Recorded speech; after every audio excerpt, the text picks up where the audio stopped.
저희 남미 서부 협의회는 아르헨티나를 포함한 파라과이, 칠레, 볼리비아, 우루과이, 페루 등 6개국 50명의 위원이 함께하고 있는 다국가 협의회입니다. 저희 자문위원 모두는 사무처의 다국가 협의회 활성화를 위한 적극적인 지원에 힘입어 지구 반대편에서도 최선을 다하여 저희들에게 주어진 사명을 충실히 수행하고 있습니다. 통일은 우리들의 문제입니다. 꿈으로만 생각하는 미래의 일이 아닌 현실일 수 있습니다. 통일은 반드시 이루어진다는 수동적이며 막연한 기대가 통일을 늦추는 요인이 된다고 어느 전문가가 말했습니다. 적극적으로 통일을 염원하고 작지만 통일운동에 힘을 보탤 때 통일시대는 온다고 생각합니다. 우리 평통이 설립된 지 30년이 좀 지났습니다. 그동안 여러 가지 어려움도 있었고 한때는 존폐가 어려웠던 지경도 있었는데 이제는 평통이 우리의 통일의 자문기구로서 그 다음에 해외에서는 우리 동포의 구심점 역할로서 크게 자리매김하고 있습니다. 이런데 우리 남 처장님께서 오셔서 탁월한 식견으로 우리 미래의 통일 정책에 대해서 말씀해 주시는 기회가 더더욱 값진 것으로 생각하고 있습니다. 우리 남성국 차장님께서 이렇게 오셔가지고 저희들이 귀한 그 기회를 맞아서 통일에 대한 열망을 한 번 더 깊이 느끼고 또 저희들이 항상 잊지 말고 통일운동에 앞장서야겠다는 그런 각오를 하는 자리가 됐습니다. 그리고 오늘도 먼저 과연 소프트랜딩 안착할 수 있느냐의 문제입니다. 이 김정은의 안착 가능성은 저희가 시기적으로 단기와 중기로 나눠서 설명을 드립니다. 단기라 하면 금년 말까지 1년을 얘기하는 거죠. 결론부터 말씀드리면 일단 금년은 김정은이 후계자로 안착될 가능성이 크다고 보고 있습니다. 자, 그 이유는 저희가 세 가지로 사회주의는 기존의 기득권의 경제적 기반을 무력화시키기 위해서 다 토지개혁을 합니다. 그렇지만 그런 계략을 알 필요 없는 농민들은 거기에 맞춰서 움직일 수밖에 없죠. 자, 제가 왜 북한의 근대사를 간략하게 설명을 드리냐면 북한이라는 체제는 자유민주주의나 시장경제 활동을 경험한 적이 없다는 얘기죠. 자, 이것이 결국은 왕조제 특성이 많이 남게 되는 큰 계기가 됐던 겁니다. 사실 소련이나 과거 중국은 같이 공산주의를 했지만 여러 가지 해외 시장 경제나 민주주의에 대한 요소들이 침투가 많이 됐기 때문에 3대 세습을 감히 시도를 하지 못했던 거죠. 조선왕조 500년 동안 여러분 임금님이 몇 분 지나간지 혹시 중고등학교 국사 시간 생각이 나세요? 27분의 임금님이 지나갔습니다. 그런데 제가 계산해 보니까 27분 중에 12분은 20살이 안 돼서 임금이 되셨더라고요. 그리고 3분은 10살, 11살, 12살에 임금이 됐더라고요. 그런데도 조선왕조가 500년 동안 지속될 수 있었던 것은 일종의 유교 왕조 시스템 때문에 가능했다는 거죠.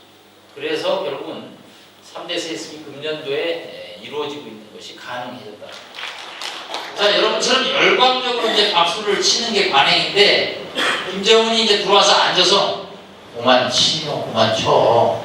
근데 이 사람들은 어때요? 10분 동안 치는 게 관행이니까 안 치면 큰일 나고 계속 박수를 치는 거예요. 앉아있다가 아이씨 어떻게 해야 되지? 일어날까 말까? 화장실 갈까 말까? 에이 모르겠다. 일어나서 나도 박수 치자. 이게 지금 화면을 제가 석장만 보여줬는데 쭉 한 3분 동안 일어나는 일인데 아직은 초보자. 이 행사 의전도 아까 우리 방종석 회장님이 깔끔하게 행사를 하셨는데 이 의전도 자꾸 해봐야 됩니다. 이거 갑자기 안 하던 사람이 행사하면요 이 나오던 파워포인트도 갑자기 작동이 안 돼요. 그래서 아직은 배우는 지도자고 아직은 초보자라는 그런 생각. 북한은 어떻게 나갈 것이냐? 결론은 3가지로 저희가 예상을 해봅니다. 개방형, 현상유지형, 폐쇄형. 자, 김정은이 하여튼 뭐 그래도 마음을 고쳐먹고 스위스에서 보니까 그래도 개혁 개방 살 길이다 하나의 아유 개방하면 뭐 안 되겠다 그냥 현상유지. 오늘 오히려 더 잠그는 형태다. 저희가 보기에는 이 현상유지형을 당분간 유지할 것 같아요. 왜냐? 개방을 안 하면 북한이 망하고 개방을 하면 북한 정권이 망한다는 논리가 생깁니다. 그냥 개방을 안 해서는 인민들을 먹여 살리는 문제가 해결이 안 되고 개방을 하면 정권이 견디지 못하는 문제가 있기 때문에 이 현상유지 형태로 가면서 5년 이내에 리더십의 변화가 일어날 것으로 미사일 뭐 쏘고 문제에 대해서 저희가 얼마든지 군사력으로 대응을 하고 있습니다. 할 수가 있습니다. 능력도 되고요. 그렇지만 저희가 민주 평화 통일 자문회 평화적으로 통일을 하려고 합니다. 아까 대통령께서 평화 통일을 위해서 평화를 위해서 정말 한국이 많은 것을 참고 있고 희생한다고 합니다. 그래서 군사적인 도발 문제에 대해서 저희가 민감하다기보다는 사전에 이런 문제를 해결해 봐야지만 북한의 도발을 방지하면서 저희가 원하는 평화 통일 쪽으로 간다는 생각에서 정부가 총력 대응한다. 그런데 한 가지 오류가 있습니다. 한반도에 핵무기가 있으면 절대 통일이 안 됩니다. 자, 무슨 얘기냐면 이 한반도는 우리 조상님들이 땅을 정말 기가 막힌 데 잡았어요. 지진도 안 나고 일본처럼. 그런데 너무 좋은 위치에 차지해가지고 항상 대륙 세력과 해양 세력이 우리를 땅을 가지라고. 자, 여러분 왜 한미동맹 하시는 줄 아세요? 저희가 미국 사람이 좋아서 한미동맹 하는 게 아닙니다. 4강 중에서 가장 영토적 야심이 적은 나라가 어느 나라인가 보니까 미국이 적다고 판단합니다. 중국도 수차례 침입했고 일본은 2차례 침입, 러시아 마찬가지. 4강 중에 미국이 한국에 대한 영토적인 침략 야심이 가장 적기 때문에 한미 동맹을 하는 겁니다. 우리가 역사적으로 이 정부라는 것은 북한 문제를 풀기 위해서 이렇게도 정책을 해보고 저렇게도 정책을 해보는 겁니다.